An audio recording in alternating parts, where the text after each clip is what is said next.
¿Sabías que la enfermedad renal crónica afecta más del 10% de la población mundial y que una adecuada intervención nutricional puede ralentizar su progresión? La relación entre la nutrición y la salud renal es un pilar clave en la práctica clínica, especialmente en pacientes con nefropatía diabética y múltiples situaciones similares en relación a esta patología. Mi nombre es Camilo Burto, nutricionista, gerente académico del Instituto Universitario Diocesano, y no podría estar en mejor compañía que junto a nuestro querido profesor Rafael León, coordinador académico también del instituto. ¿Cómo le va, profesor? Muy bien, gracias Camilo.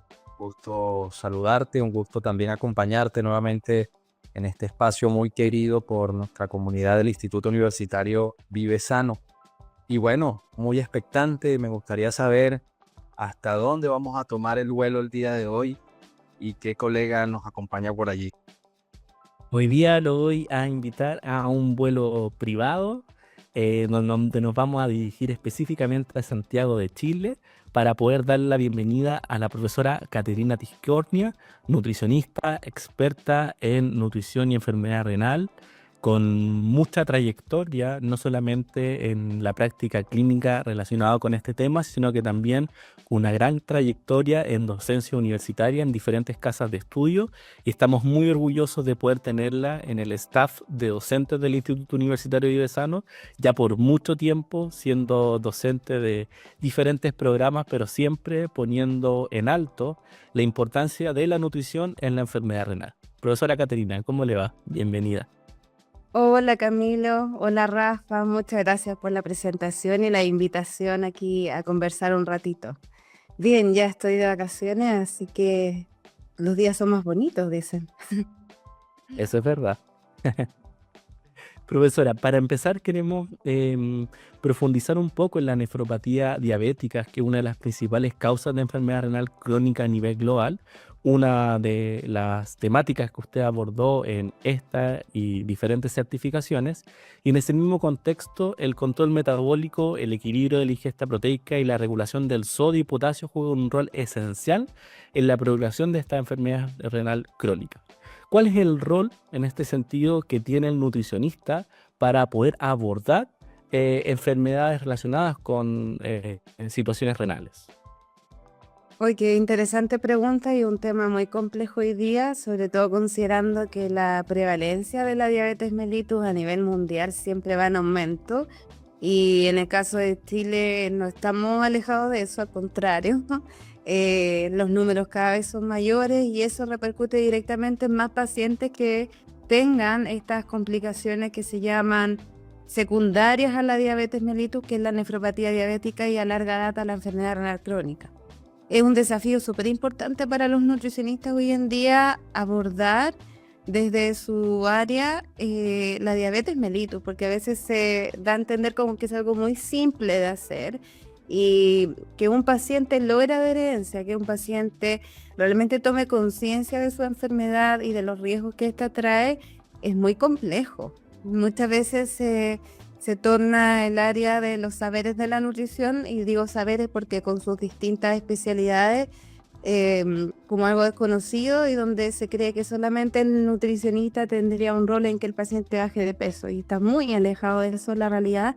Y en ese sentido la nefropatía diabética debe ser abordada con los pilares estratégicos enfocados en cada paciente. Uno de ellos, sin lugar a dudas, desde el punto de vista fisiopatológico, es que el paciente tenga en rango sus valores glicémicos. O sea, si está compensado el paciente diabético, no tiene por qué a larga data ser un paciente nefrópata.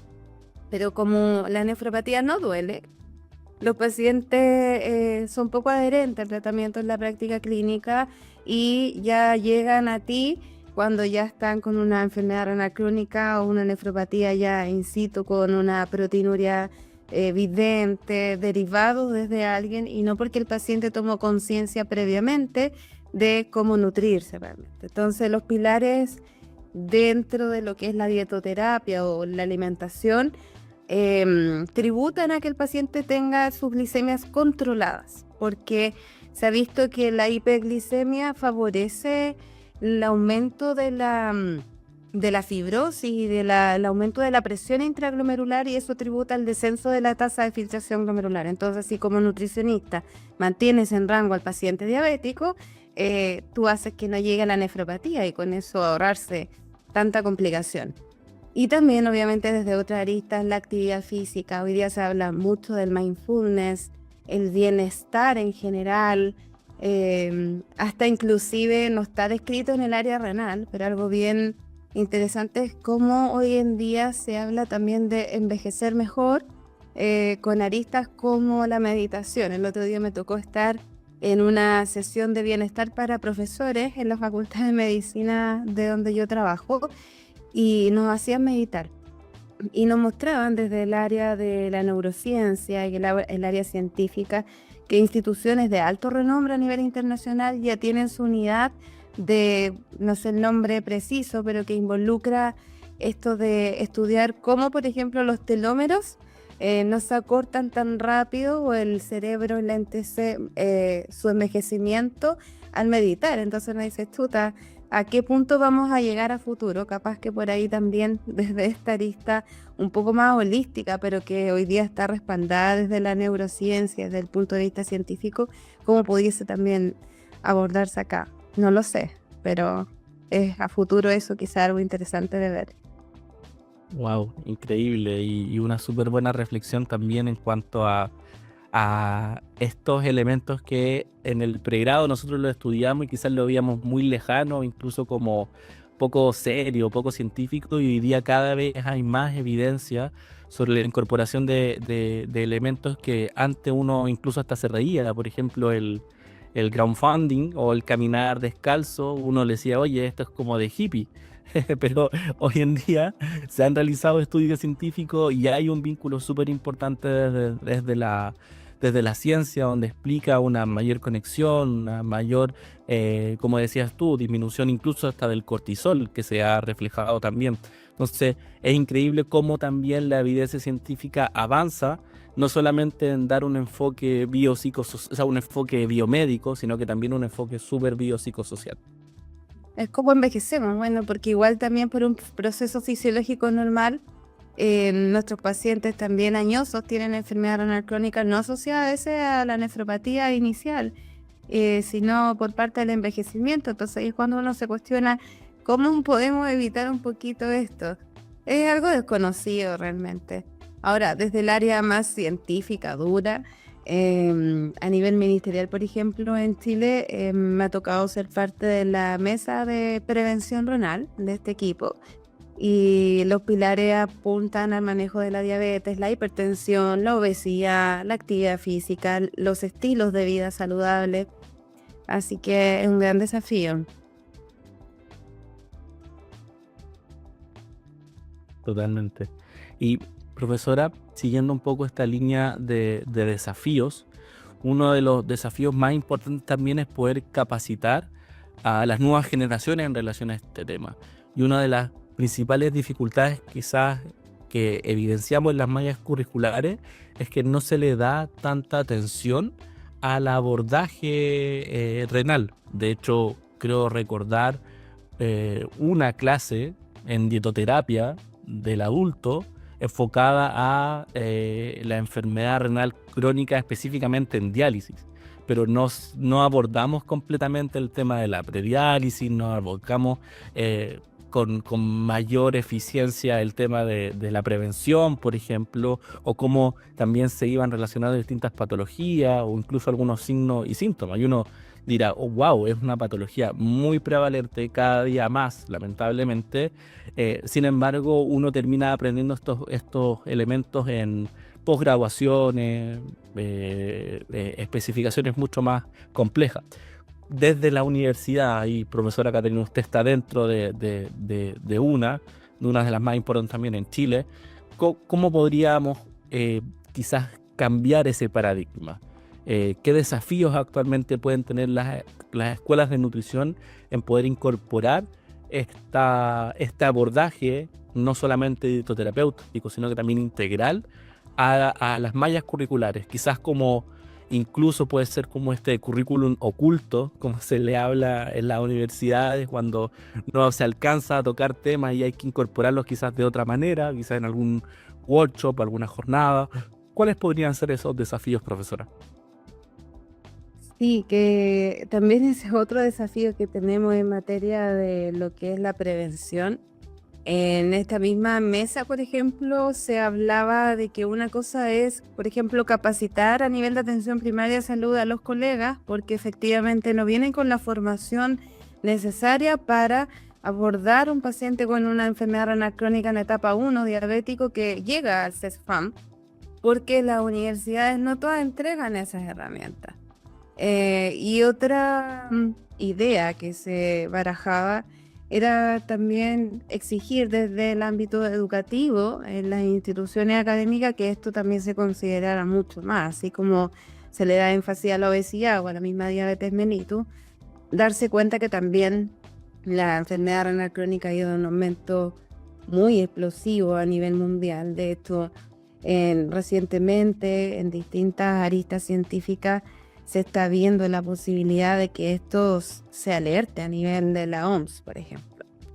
Es un desafío, yo creo que a nivel de mallas curriculares debería ir inserto sobre todo en el área de atención primaria a la salud, por el manejo preventivo, así como también en las dietoterapias. Yo no quiero hablar de mi casa de estudios porque yo estoy ahí, entonces hacemos muchas cosas con el área renal, abordado en pediatría, en adultos, en atención primaria. Entonces, como que uno está con la camiseta puesta y lucha por eso y hace más cosas, pero quizá en otros lugares donde no hay un colega que sea del área, esto pasa desapercibido, perdón, y como dices tú, Camilo, solo hay una clase en dietoterapia del adulto y que habitualmente se torna difícil, entonces los alumnos le tienen como miedo y después nunca más se quiere ver el riñón porque además vienen con una clase de fisiología renal que a veces ni siquiera está bien abordada porque es muy médica y escapa mucho de lo que realmente después el estudiante va a necesitar para aplicar. Entonces, debería, por lo menos en este como currículum oculto que dices tú, Camilo, incluirse desde etapas iniciales, quizás el ciclo básico que tenga un enfoque acorde a el área del saber, ya sea estamos hablando de nutrición, pero enfoque a lo que el nutricionista pues va a requerir y no, por ejemplo, tanto cálculo del área de la aorta o qué sé yo, qué arteria, cómo se mueve, cálculos que en la práctica no se van a llevar, sino que quizás comprender mejor cómo es la formación de orina, la diuresis y cómo, por ejemplo, las presiones sí se pueden modificar y eso puede estar involucrado por la dieta y quizás después tomarlo con otro norte en las dietoterapias y llevarlo a la práctica clínica preventiva en atención primaria a la salud, porque igual después cuando los estudiantes están en internado clínico, hoy día yo me he llevado una sorpresa, porque cada vez, o sea, yo sé que hay pacientes renales, pero los estudiantes están viendo cada vez mucho más enfermedad renal de tipo aguda, enfermedad renal de tipo aguda sobre crónica, y llegan al campo clínico y hoy en día como aumenta la prevalencia, ven muchos más casos renales que antes no estaban. Y no solo a nivel de atención primaria, sino que en la propia clínica. Entonces, creo que como tú dices, también es un desafío para que las mallas curriculares le tomen más el peso, e incorporen más clases de esto y que no solo quede como posgrado. Ahora, sí es importante que entender que requiere mucho estudio, entonces por eso tiene que estar en algo de posgrado. Los diplomados en general duran 6, 8 meses y más donde estás estudiando un área y esto es un continuum de ir estudiando porque cada vez salen cosas nuevas, la ciencia es así, se va actualizando y cada vez nos encontramos con nuevas cosas en donde uno tiene que ir actualizándose y viendo cómo se puede aplicar en la práctica clínica. Ahora, por ejemplo, hace poquito con una alumna tesista publicamos un artículo en conjunto con otros investigadores sobre el efecto de la curcumina y su efecto antioxidante, antiinflamatorio en la enfermedad renal crónica y ahora estamos trabajando con el MAQI y partimos desde solo una revisión narrativa, viendo cómo tiene un efecto sobre específicamente mejorar la glicemia en los pacientes nefrópatas y así favorecer lo que tú decías al inicio, que no progrese tan rápido la enfermedad renal y estancar un poquito su progresión. Faltan estudios, la evidencia hoy día no es tan amplia porque faltan estudios clínicos, más que nada. Hay estudios modelo animal, pero falta mucho más. Entonces hay uno cuando va diciendo, bueno, cómo va avanzando la ciencia, dónde puedo aportar y si hacemos esa trazabilidad, quizás desde ya alimentos y esa asignatura que suena tan básica en las mallas curriculares, quizás se le podría dar un enfoque más importante y decir, bueno, está el maqui, pero no es solo de este color, esta valla no solo tiene esta característica, no solo tiene un alto poder antioxidante, sino que hoy en día en estas patologías tiene mucha más importancia, así como también en cáncer se está estudiando mucho. Sí. Pienso que tenemos que aprender muchísimo de muchas profesiones que buscan como especializarse en un área en específico, y creo que todas estas reflexiones me llevan a eso, que es necesario contar con colegas profesionales en el área de la nutrición que se especialicen en esta área del manejo de la enfermedad renal.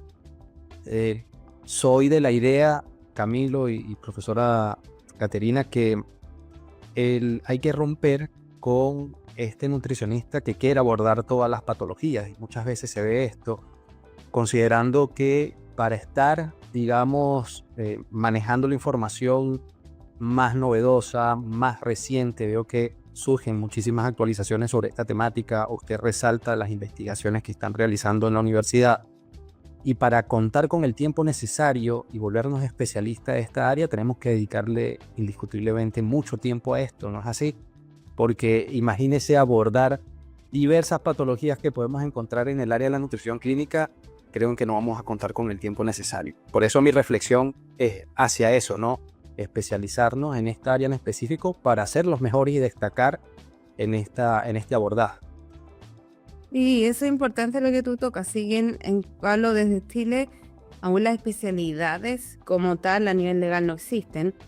Es la formación continua en un área, que trabaje en un área, porque también a veces como se hace algo cortito y se dice, no, yo ya soy especialista, entonces no. Hiciste un curso, tienes que seguir, y en ese sentido es súper bueno lo que hacen ustedes, que tienen una amplia rama de curso y sí tienen una especialidad en nutrición clínica del adulto, ¿cierto? Pediátrica creo que también, no recuerdo bien. Correcto. Entonces tiene otro norte, entonces tú puedes decir, bueno, hago este curso, esta especialidad tiene área renal, pero después hago el otro y voy mejorando mi formación. Y entender que la formación no es que tú haces una sola cosa y acaba ahí, o sea, tú tienes que seguir porque siempre aparecen cosas. Ahora, también importante lo que toca Rafael, de que uno no puede ser experto en todo. Una cosa es poder tener la capacidad de hacer una clase de pregrado o posgrado, pero otra cosa es al paciente que tú te enfrentas. O sea, yo, por ejemplo, no atendería a un paciente quemado porque no es mi expertise y uno ahí deriva. Entonces, la derivación oportuna también es importante y ser consciente de eso. Ser consciente de eso. Ahora, creo que también no hay que como dejar de lado de que sí se puede ser bien íntegro, y en ese sentido está súper bien que esta capacitación también te lleve a explorar otras áreas y que tú puedas hacer varias cosas. Si estás formado en varias cosas, eso no te quita el peso para poder trabajar en varias cosas, ¿me entiendes? Pero no dejar de entender que la práctica clínica, la formación continua, son las que a la larga te van formando. Totalmente. Y ese es uno de los grandes desafíos, poder posicionar este tema nuevamente. Creo que también es muy importante lo que se hace en temas de vinculación con el medio, de continuamente poder realizar actividades de educación en los internados para posicionar nuevamente este tema, educar a la población, porque creo que hay muchos mitos también en relación a la enfermedad renal. Hoy día el abordaje de la enfermedad renal no es lo mismo que hace 10, 20 años, en cuando habían otro tipo de tecnologías, por ejemplo. Hoy día las tecnologías relacionadas con el abordaje integral de la enfermedad renal han avanzado muchísimo. Y así como también han avanzado, también nos han ayudado a establecer y erradicar ciertos mitos relacionados con esta situación. Y en base a eso también, profesora, ¿cuáles son aquellos mitos que más llegan a la consulta? O lo que más tienen los estudiantes, o los que más tienen los pacientes? Esos mitos quizás relacionados con algún nutriente en específico, con algún signo o algún síntoma. Cuéntenos un poquito de eso. Bueno, en relación a los estudiantes, como mito propiamente tal, yo creo que más que un mito es el miedo que le tienen a la enfermedad renal. Y el mito es como que es algo muy terrible, muy difícil, y la verdad es que si tú después lo estudias bien, te vas a dar cuenta que no era tan terrible y te tiene que gustar igual como todas las cosas. Pero de los pacientes vienen muchas más cosas. Uno de los mitos, y que es algo bien grave y que muchas veces por el intrusismo de otros profesionales se recae en esto, es que cuando llega el paciente en estadio predialítico, inmediatamente se le dice, no, ya no puedes tomar nunca más leche o no puedes comer nada de origen animal. Y los pacientes se aterran, dejan de comer todo, dejan de verdad no tomar nunca más leche, no comen carne, no comen nada, se desnutren y llegan con un terror a la consulta porque escucharon que ya no más nunca. Y la verdad es que uno ahí siempre dice, a ver, no, tranquilos, todos con cantidad y periodicidad, nada es nunca más, vamos a ir trabajando en relación a tus parámetros bioquímicos y vamos dando, ¿cierto?, estos permisos, después vamos mejorando, pero el miedo con que vienen los pacientes a las primeras consultas es muy amplio. Y por otra parte,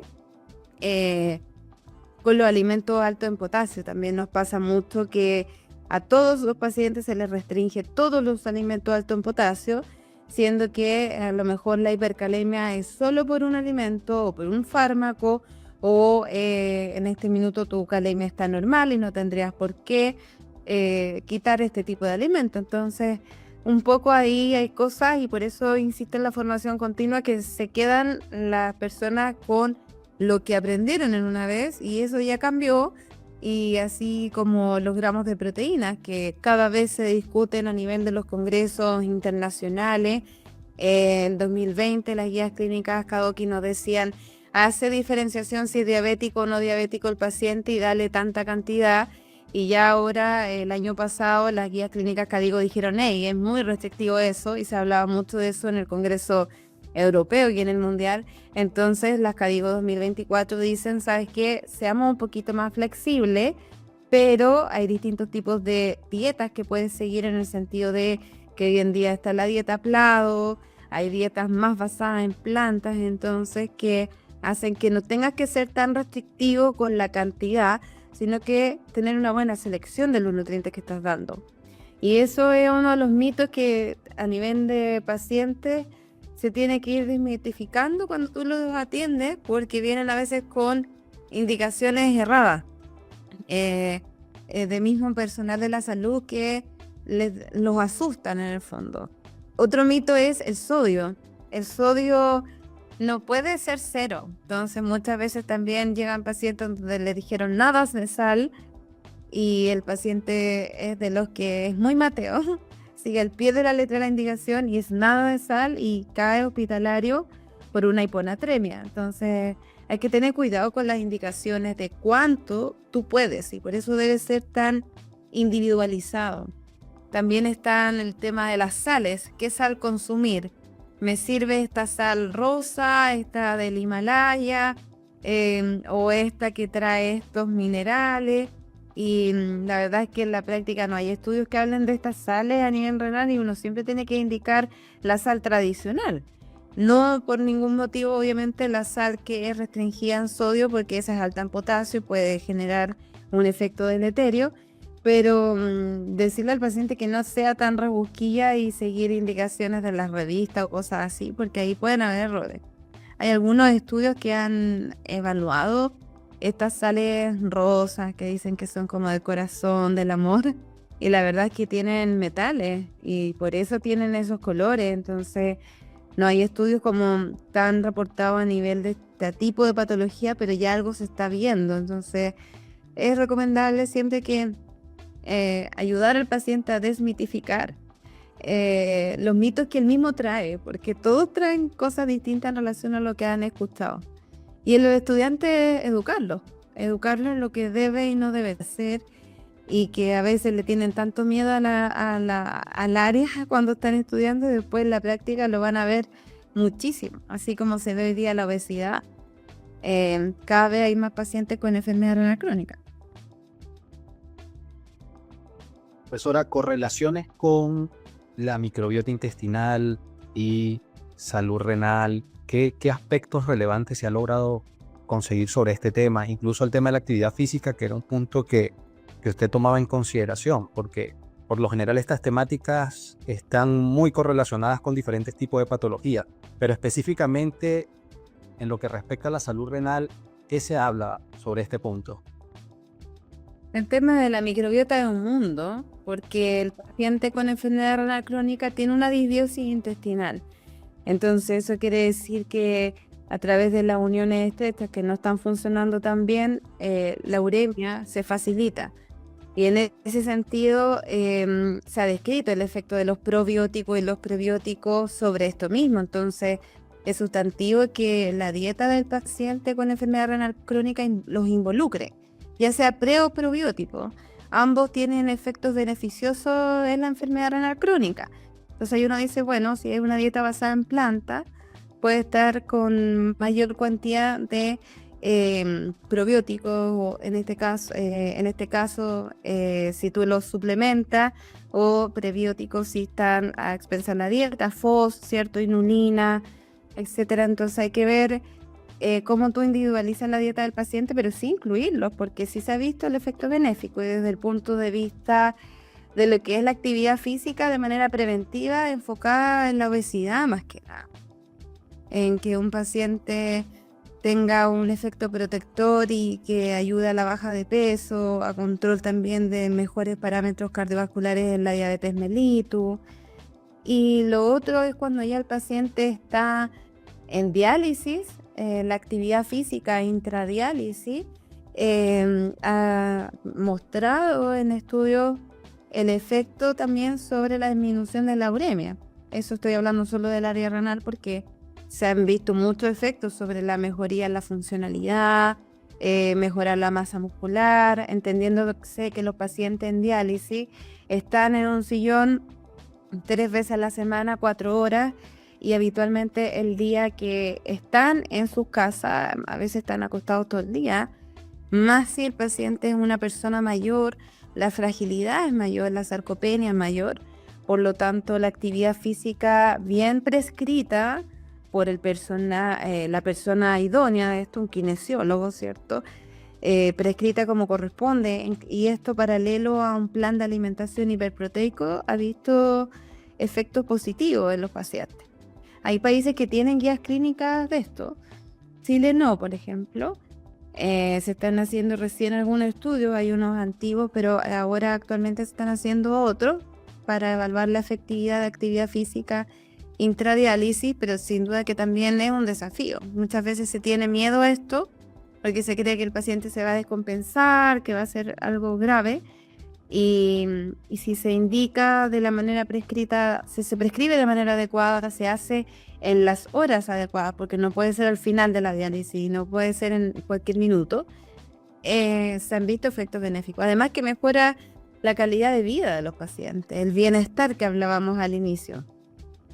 O sea, Una muy interesante reflexión. Siento que nos va a faltar todavía mucho tiempo más, pero lo interesante es que se puede seguir profundizando en los programas educativos que tenemos en el instituto, no solamente el de nutrición clínica renal, que ya va por su 4ª cohorte, lo cual es algo súper positivo y nos llena de orgullo haber capacitado a más de 500 profesionales del área de la salud, específicamente nutricionistas en este tema, y también estar impactando con un módulo renal que defendimos con con uñas ahí con Rafa cuando tuvimos que hacer la presentación de esta especialidad y dijimos un módulo renal no puede no estar ahí, así que algo muy positivo y que nos llena de orgullo que sean nutricionistas que están implementando ese módulo y que lo están haciendo tan bien y que tienen una carrera tan importante. Creo que de los nutricionistas chilenos que se destacan, a todos lo hemos tenido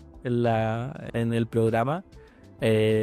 Algunos que están partiendo en el proceso de capacitación, otros que ya llevan un poco más de tiempo y otros que han puesto la primera piedra en relación a la importancia de la nutrición renal y creo que han levantado información no solamente acá en Chile, sino que también en el extranjero. Me acuerdo de una pasantía que hicieron ustedes con la profesora Valeria en Italia, donde también estuvieron realizando cosas muy interesantes allá.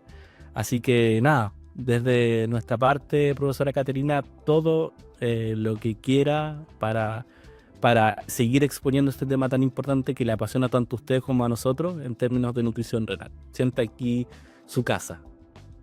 Sí, gracias. No, y miren, no puedo dejar de terminar, que me acordé ahora, sin comentarles algo. Estaba justamente en el último congreso del Colegio de Nutricionistas el otro día con Valeria y se acercan unas alumnas de Uruguay que habíamos tenido las dos por Vive Sano y que llegaron a ese congreso porque venían a vernos por ustedes. Entonces se acercan. Pero no, hola, ustedes son nuestras profesoras de Vive Sano y por eso las venimos a ver y fue como súper bonito que hayan viajado al congreso y que querían escuchar los temas renales que nos tocaron exponer las dos. Así que es bonito cómo esta comunidad finalmente que ustedes tienen ha ido creciendo y cómo muchos profesionales se van formando en distintas áreas con más profundidad cada vez. Así que gracias y qué bueno que exista esta manera de poder actualizarse, porque la modalidad facilita mucho hoy en día el aprendizaje para quienes no pueden ir presencial a algo o quienes están en otros países, así que eso también es súper bonito. Pero profe, no se puede ir de este podcast sin nuestra sección emblemática, una nueva sección que estamos incorporando en el instituto, específicamente en los podcasts, que es el ping pong de preguntas personales. Esta es una sección en donde queremos conocerla más allá de la nutrición y son preguntas que no hay que pensarlas mucho, sino que tienen que fluir, así que va a ser trampa si es que se toma mucho tiempo, ¿no? Ahí tenemos una campana que va a sonar si es que la respuesta es muy pensada. ¿Preparada, profesora? Sí, dale. Ya, vamos entonces, redoble de tambores, profesor Rafael. Vamos con las 10 preguntas. ¿Comida favorita? El pollo, la atún, la fruta. ¿Qué cosa no puede faltar en tu cocina? Que no puede faltar en mi el dulzarte, alimentos integrales, frutas, verduras. No puede. ¿Eres más de café o té? Café, soy italiana, así que el café. ¿Cómo empieza tu día desde el punto de vista de la alimentación? La verdad es que yo soy de las personas que no les da apetito a primera hora, así que yo en la práctica tomo desayuno bien tarde la verdad. Así que no soy de las personas que si no come en la mañana no despierta, sí tomo café. Buenísimo. ¿Asignatura favorita en la universidad? Dietoterapia del adulto. ¿Y la menos favorita? ¿Cómo, perdón? ¿Y la menos favorita? La menos favorita, una que es como un poquito más fome, que es metabolismo y nutrientes, porque se enseñan los nutrientes y su funcionalidad y es como, no es tan clínico, entonces eso a mí, todo lo que no sea tan clínico me aburre un poquito. Si pudieras recomendar un solo libro, ¿cuál sería? Un solo libro, desde el área de la nutrición, dices tú. O en general. Ay, mira, chutas que hay varios, pero me voy a quedar con uno de la nutrición que es el Kraus, porque es la Biblia de todo nutricionista. Maravilloso. Si no hubieses sido nutricionista, ¿qué otra profesión hubieses elegido? Actriz. Yo iba a ser actriz antes de ser nutricionista. Mira, Tu madre es que- actriz, así que yo decía, vivir siempre haciendo un personaje debe ser tan entretenido y la vida no se vuelve monótona. Por suerte, el hacer clases te da un poco esa diversidad y todos los días son distintos y enfrentarse a distintos tipos de estudiantes, eso hace que el día a día no sea monótono, así como los pacientes. Así que por suerte encontré es lograr eso. Maravilloso. Y última pregunta, ¿cuáles son los desafíos para Caterina Tiscornia para este año? Este año hay hartos desafíos. Probablemente voy a ser parte de la directiva del Colegio Nutricionista en mi país, entonces ahí hay que empoderar mucho el trabajo con el gremio. También estamos trabajando ahí con Valeria, mi colega, en nuestra empresa Ranalmente. Queremos ver la posibilidad de traer algunos productos sorpresas para nuestros pacientes. Ese es el área como de negocio, que también es un área que he estado explotando últimamente y me he estado formando en ello. Y bueno, seguir creciendo en el área clínica, la verdad, la investigación, aportar en los pacientes. Siempre va a ser un desafío. Tengo un gato acá atrás. Y ya estoy mucho rato en el podcast, parece que quiere jugar. Te está pidiendo atención. Bueno, vamos a hacerle caso entonces a... ¿Cómo se llama tu...? A Bruno, ¿A Bruno? que me coma. Sí. Y te queremos agradecer por tu tiempo, te deseamos todo el éxito del mundo para este año, que sea increíble, que se puedan lograr muchos desafíos, no solamente en lo profesional, sino que también en lo personal. Y nada, estar ahí muy atento a cualquier idea que puedas tener para seguir desarrollándola aquí en el instituto. De todas maneras, muchas gracias a ustedes por la invitación. Gracias por todo.